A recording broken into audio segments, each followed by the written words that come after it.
ప్రతిరోజు 30,000 నుండి 40,000 మంది భక్తులు దర్శించుకుంటారు.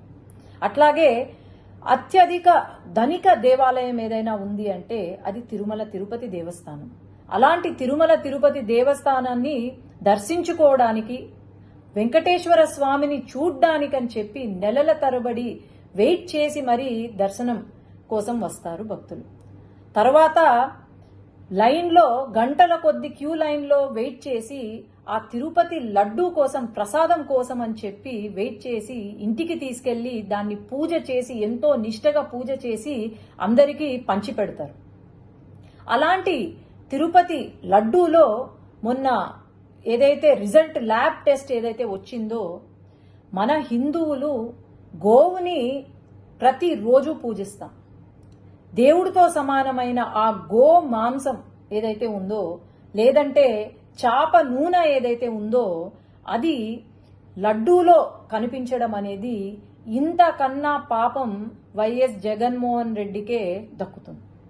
ఎందుకంటే హిందువులు కాని వాళ్ళు, అసలు హిందుత్వాన్ని నమ్మని వాళ్లను అక్కడ చైర్మన్లుగా తీసుకొచ్చి, కరుణాకర్ రెడ్డి అని చెప్పి అక్కడ చైర్మన్ గా తీసుకొచ్చి, ఆయన వెంకటేశ్వర స్వామి ఒక నల్ల రాయి అని చెప్పి, అలాగే ఆ 7 కొండలు ఎందుకు, 5 కొండలు చాలు అని చెప్పి ఒక జీవోని తీసుకొచ్చి పెట్టారు.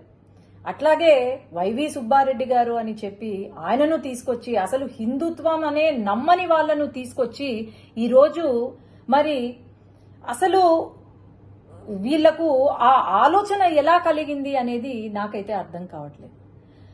ఎప్పుడో 1857లో సిపాయి మ్యూటినీ అని విన్నాం.